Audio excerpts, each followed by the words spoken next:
In less than 24 hours from now, a state in the US will become the first election battleground. We say first because Iowa has done its job. It gave Donald Trump a record win and made Ron DeSantis quit the race. Now, New Hampshire is going to decide the future of the Republican candidates. If you're wondering, can anyone in the camp actually beat Trump? You might have the answer tomorrow. The reason we say this is because of Nikki Haley. The woman of many firsts is aspiring to be the first female president of the United States. A New Hampshire's primary is crucial for that to happen. You see, the state has a good mix of moderate and independent voters, and Haley is eyeing just that. She's banking on their turnout to win over Trump. But the only way we're going to win the majority of Americans is if we move forward with a new generational conservative leader and we leave the negativity and the baggage behind and go forward with the solutions of the future. More of the same is not just Joe Biden, it's also Donald Trump. 70% of Americans don't want to see a Donald Trump-Joe Biden rematch.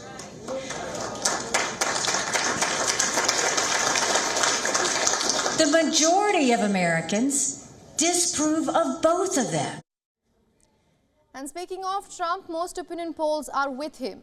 We have two opinion polls for you. First by the Washington Post, where Trump is projected to get 52% and Haley a little more than 30%.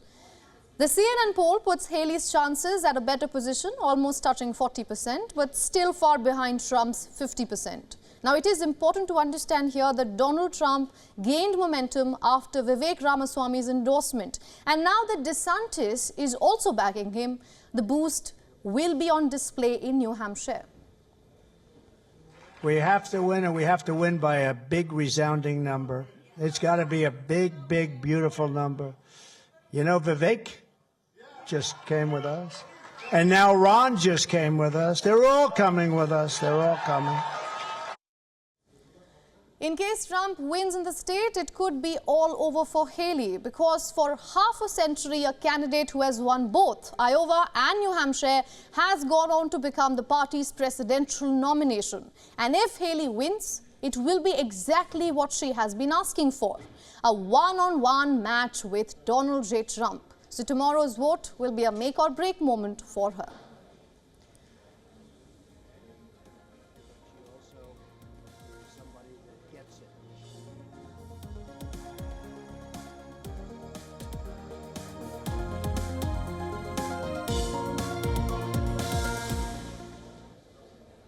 Now, to decode this further, we are being joined by Ray Locker, a senior journalist, author from Utah.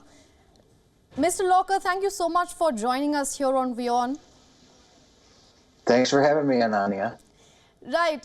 You know, Mr. Locker, if Iowa played to Trump's strength among the evangelical Christians, of course, New Hampshire has a completely different story to tell. It has moderates, it has independents, and that's exactly what Nikki Haley seems to be eyeing for. But the big question, of course, here is this: if she can actually bank on that chunk of voters to actually trump Trump. No, she can't. I mean, there are not enough of them to make the difference in this primary. I mean, all of the people who have opposed Trump in the Republican primaries are examples of how not to run a campaign against Donald Trump. Not one of them provided any legitimate contrast between Trump and their candidacies. I mean, Ron DeSantis tried to run to the right of Trump. That didn't work. Nikki Haley learned only too late that there was more room on the other side, but she never really pushed her advantage. So now she's fighting her last stand tomorrow in New Hampshire. Right. Mr. Locker, you know, I was just listening to Nikki Haley's speech in New Hampshire, and I realized that I personally haven't fact-checked it, but she claims that 70% of Americans do not want a rematch between Trump and Biden like the last election. Are you picking on that from the voters in America?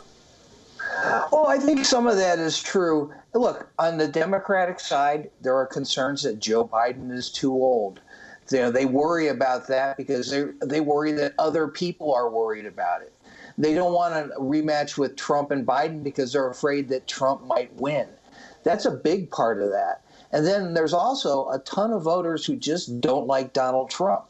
And that's why he lost the 2020 election by 7 million votes nationwide. He is not a popular candidate. And one of the reasons he's done so well is mysteriously because he doesn't show up at any joint events. He's never debated anybody. He does this stealth campaign where he's only on social media, on his social media network. So people don't really see him. Yeah, absolutely. And I can tell you, for the people who are watching what's happening in America at the moment from the outside, it is kind of baffling to us how a man who has so many legal cases against him is winning for the second time in the office, and for the third time actually. And then again, he, as you mentioned, has not appeared in any of the debates. Still, he seems to be leading in every single opinion poll. It is quite baffling, sir. But thank you so much for joining us here on WION and getting us all those insights from Utah.